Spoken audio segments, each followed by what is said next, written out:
की जय। होई माता की जय। अगर आप मेरे चैनल पर नए हैं तो सब्सक्राइब करें, लाइक करें, कमेंट में बताइए आपको कथा कैसी लगी।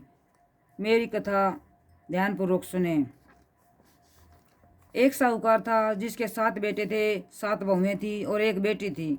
दिवाली से पहले कार्तिक बदी अष्टमी को सातों बहुएं अपनी इकलौती ननद के साथ जंगल में खदान में मिट्टी खोदने गई।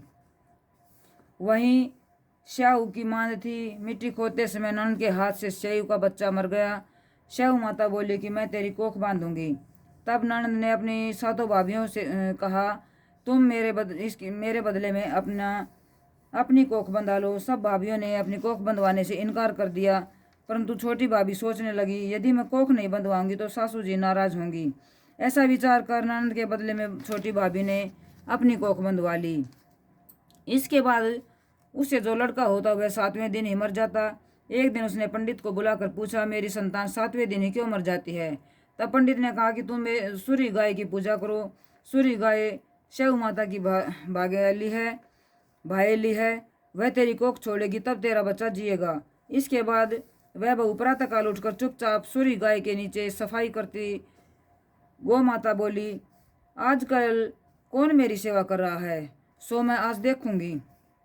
गौ माता खूब तड़के उठी।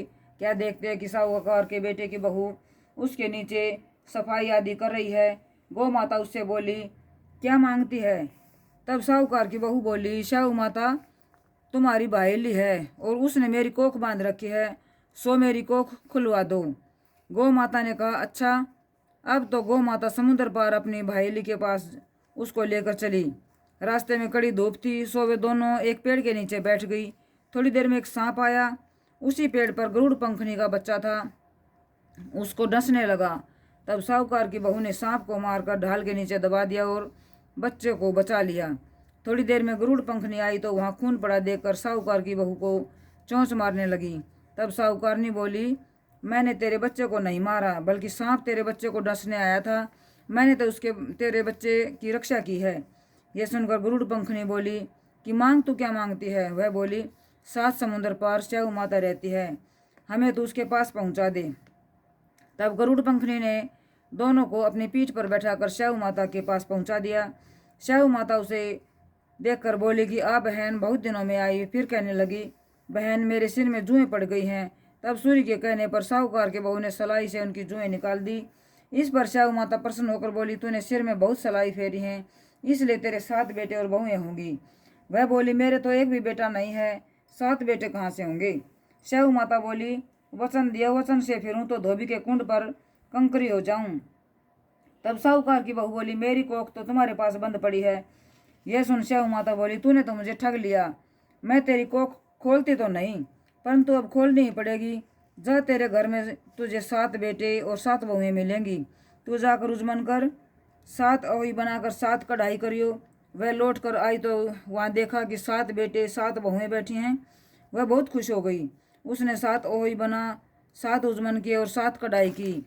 रात्रि के समय जेठानी आपस में कहने लगी कि जल्दी जल्दी धो को पूजा कर लो, कहीं छोटी बच्ची को याद करके रोने न लगे। थोड़ी देर में उन्होंने अपने बच्चों से कहा, अपनी चाची के घर जाकर देखा आज वह अभी तक रोई क्यों नहीं? बच्चों ने जाकर कहा, चाची तो कुछ मान रही है, खूब उजमन हो रहा है। यह सुनते ही जेठानियाँ दौड़ी दौड़ी आई और जाकर कहने लगी कि तूने कोख कैसे छुड़ाई?